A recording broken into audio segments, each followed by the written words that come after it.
we're still on the discussion, and it's mental health, bipolar disorder. Esinam, we've talked about mental health. I want to understand, you know how abroad everything is so structured, organized. Tell me about mental health in Ghana. So, mental health in Ghana, we've come really far. If you go back to the last 5 years, I think a lot of improvement has been done because the Mental Health Authority is working with a lot of stakeholders to ensure that we see more improvements in the mental health sector. I would call it like that. Yes. So things are not the way they used to be. Things have gotten better. It's not where like it should be, but things have gotten better. There are a lot of NGOs working in the background. I always tell people that if you are not in the mental health community, like you are outside the community, you'll be like, oh, nobody's doing anything about mental health. But everybody is working. There are projects, there are programs that are all trying to support people with lived experience and mental health in general. Yes. So 1 year working with that NGO, what were the key highlights? Because like you said, I haven't even heard about you guys.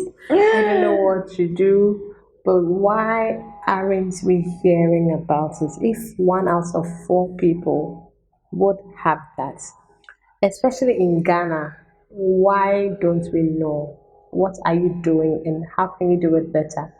Okay, so I remember one of the programs I worked on is called Ghana Somubi Jumadi, Ghana Participation Program. It's a 4 year disability program. They have a lot of activities under the program. Some of the activities are they are making sure that the research that they do can influence policy decision. And another thing that they are doing is to fight against stigma and discrimination. So that's what their activities are mainly geared towards. And so far, they've done a lot in terms of, for example, they had certain activities they wanted to do at the beginning, but when COVID came, they decided that they would change things a little. So one of the things I remember they did was to make sure that um, the PPEs. You know, everybody was concerned about the PPEs. They made sure that people in communities, their self-help group members got some of these PPEs so that they could still have their meetings. For those watching you who don't know what PVEs are, Personal protective equipment. okay. I think I'm down well. Yes. Yeah. So like buckets, Veronica buckets, hand washing soap, tissues, dustbins, those kind of things, so that people could still meet. Because the thing about the COVID was people were self-isolating. But when you come for the self-help group meetings, you have that kind of sense of belonging. And apart from the Ghana Somubi Jumadi program that I worked on, I remember I went to some TV stations, radio stations, sharing my thoughts on many things like the investment case, why Ghana needs to invest into mental health, making sure that I let them know that for every one CD that is invested into a person with a mental health condition, the returns are 7 CDs and above. It may look like it's not realistic, but everybody is valuable. Yes, so that's why we shouldn't just ignore the subject about mental health, because there's so much everybody can give back their potential if you ensure that they are healthy and they are well. There are a lot of countries in the world that, because they have prioritized mental health, that is why they are successful. If you don't prioritize mental health in your country, you see that your GDP will be depreciating. You think, oh, it's because of other factors. You think, oh, mental health is. So long as you continue to ignore mental health, you will continue to experience that in your country. Yes. Okay. And other conditions like schizophrenia, anxiety, all these conditions. Yeah, they're all under mental health. Yeah. So again, when we talk about mental health, there's a lot of stigma. What are the plans in place to, minimize, neutralize stigmatization, if there's any such thing? Did you ever work on something like that? Well, Yeah, I think I did. That was mainly what I was doing. Every project I ever put myself in, at the end of the day, we are fighting against stigma and then discrimination. Recently, the WHO, World Health Organization, has launched a project called the Special Initiative for Mental Health. So what the WHO is doing is that it's like they are helping us, they are providing resources, helping us to also see the potential of this program. So all the activities, I remember since last year, we had a couple of meetings to draw up all the activities under governance, finance, essential medicines, all these activities. We have already drawn like a draft for the first 2 years, which we are working on. So all the stakeholders in mental health are coming on board. So by the end of these 5 years, I can assure you that you see a lot of difference. We also have coming up an advocacy plan, and we have some activities, things that persons with lived experience can come on board and champion. So sometimes it's very important that people see, like people hear about mental health conditions, but they've not really seen a person, like they don't know someone. They just Like today, I know you have seen, I can say, yes. they We all just know the yeah. abnacor cause and Yes, yeah. yes. So all these things will help us to get there. So I tell people that the progress may be slow. Good change takes time. Definitely. Good change takes time. It will take some time. Before the time to change projects, I joined to become a mental health champion. We only did it in Accra. So what about the other people in the other regions, you see? So that's why I tell people that everybody is an investor in mental health. Even this show, it's a form of investment. Yeah. You will not see it like, oh, investment money, but everything that is being done to promote awareness of mental health is an investment. So it's not only the government, it's not only mental health authority. You as an individual, even if you post something on WhatsApp status, you are making an investment in mental health. Yeah. Definitely, definitely. Let's go to the government. I mean, in the end, it's really about them. Are there any government policies on mental health? Yes, we have a mental health policy. We have all those things. But government policy, I'm not an expert, Yeah. but there are things that over a period of time I have suggested could help um, promote mental health awareness. So, like the way when COVID hits, there were funds like disbursed so that we could have the personal protective equipment everywhere. There were funds to. It's like everything was focused on the physical. Like there were hotlines people could call when they are experiencing symptoms. They were not focusing on the mental health aspect. I would be happy if the government could fund some of these things, like hotlines people can call when they are experiencing symptoms for their mental health, things that are accessible, things that, so for example, when you're in Accra, there are lots of things you can access, but outside Accra, you can't access. Even the hospitals, I think they've done well now.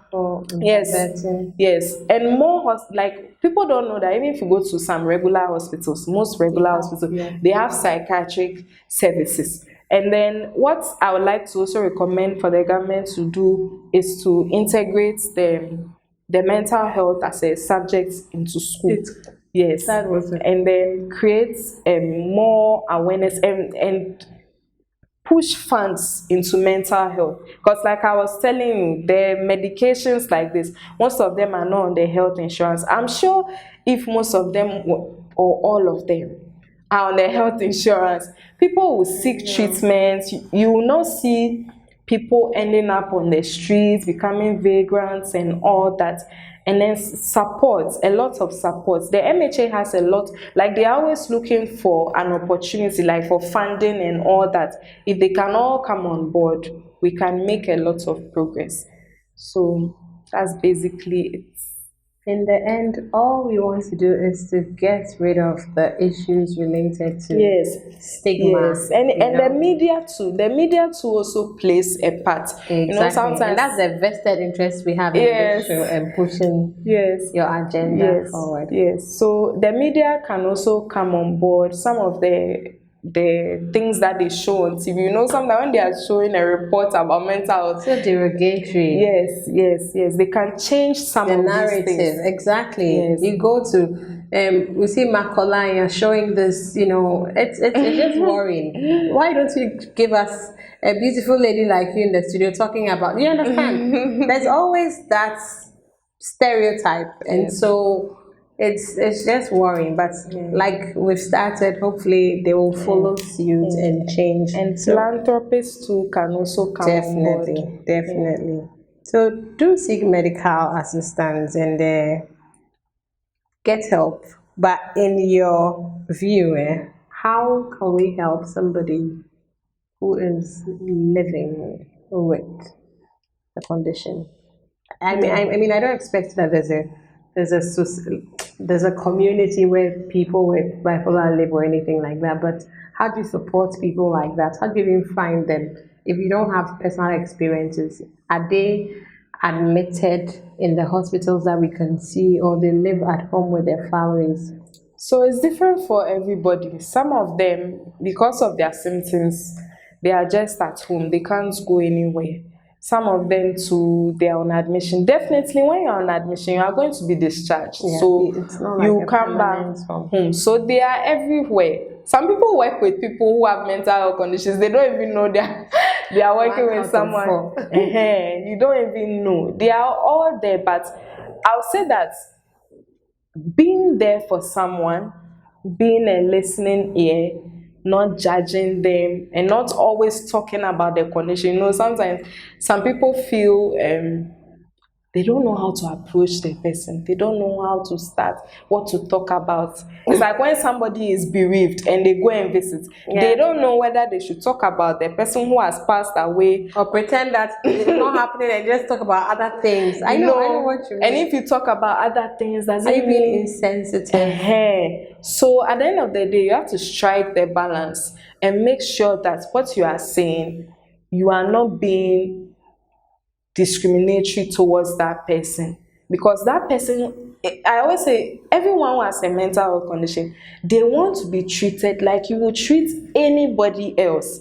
Even when they live in their house, their family, they want to be treated like anybody else, like how you treat someone. There shouldn't be a special bag, hospital bag you have prepared, so when a person sees the bag, the person knows that we are going to the hospital. Like, just treat the person so normally that it helps with recovery. Because when you are accepted and you have that sense of belonging, you will do well. But when you know that this, where you belong, people see you as someone who has a problem, people begin to shy away, like go away from you and say, oh, that's you, that's your issue. So it's all about communication, and also going for therapy with the person. Sometimes people come to the hospital, they are alone, and if they were with someone, they'll feel that kind of support. It's like when someone is going to give birth, we are all excited. We even want to follow the person to the hospital. But when it's a mental issue, people don't even want to be associated with that kind of person.